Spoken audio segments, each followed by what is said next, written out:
നിനക്ക് മാട്ടുപ്പെട്ടി ചന്തയിൽ പഴയ കൂലിക്കാരനായിട്ട് കഴിയണോ അതോ ഈ വീട്ടിലെ പെണ്ണിനെയും കെട്ടി സുഖമായിട്ട് ജീവിക്കണോ? വന്നു കയറിയ മഹാലക്ഷ്മിയെ കുറ്റിച്ചൂലുകൊണ്ട് അടിച്ച് പുറത്താക്കണ്ടല്ലേ?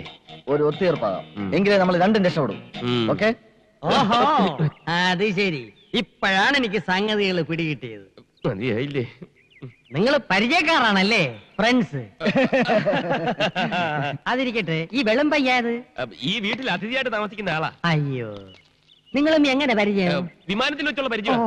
ബിസിനസ് യാത്രകൾ മാസത്തിൽ 28 ദിവസവും വിമാനത്തിലാണല്ലോ. എന്തൊരു കണ്ണൻ, എന്തൊരു ബിസിനസ്? ഞങ്ങൾ ബിസിനസ്സുകാരത്ത് ബിസിനസ് എന്താന്ന് ചോദിക്കരുത്. 100 കൂട്ടം ബിസിനസ് അല്ലയോ? പരിചയപ്പെട്ട ഈ സന്തോഷം. നമുക്ക് അകത്തോട്ടിരുന്ന് സംസാരിക്കാം. വരി. ഓ അതിനെന്താ, ഞങ്ങളെ ഈ വീടുകൾ തമ്മിലേ ബന്ധമുള്ളൂ. പക്ഷെ വീട്ടുകാർ തമ്മിൽ നല്ല ശത്രുതയല്ല. ലാവന്റെ കുറെ കാര്യങ്ങൾ ഞാൻ പറഞ്ഞുതരാം. എടേ കണ്ണാ, മോനെ നീ എങ്ങോട്ട് പോണത്? അവിടെ മാന്യന്മാർക്ക് കേറാൻ പറ്റിയ വീടല്ലടേ. നീ മാന്യനല്ലാത്തോണ്ടല്ലേ എന്റെ അതിര് കിടന്ന് ഇപ്പുറത്തോട്ട് വന്ന. അപ്പുറത്ത് പോടേ. ഇതെന്താ ഇന്ത്യയും പാകിസ്ഥാനും പോലെ അതിർത്തി വരെയൊക്കെ? ലവനെ വിളിച്ചിറക്കി കൊണ്ടുപോകാൻ തന്നെ വന്നത്, അല്ലാതെ നിന്റെ പെമ്പറിനോരെ കൂടെ പൊറുക്കാനല്ലടേ. അനാവശ്യം പറഞ്ഞ നിന്റെ പറങ്ങാണ്ടി മോന്തെ അടിച്ച് പൊളിച്ചളെ. അറിയാം നിനക്ക്? ഓ, നീ മൊത്തമായി ഷേവ് ചെയ്യ്. പോടെ ചത്ത.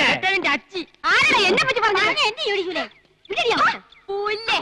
നല്ല പുളിച്ച വർത്താനം വായിന്ന് കേൾക്കണ്ടെങ്കിൽ വിളിച്ചോണ്ട് പോയില്ല. തള്ള അണ്ടി കമ്പനി അണ്ടി പൊളിക്കാൻ വന്ന നിനക്ക് അത്തരം വർത്താനം വരുവടി.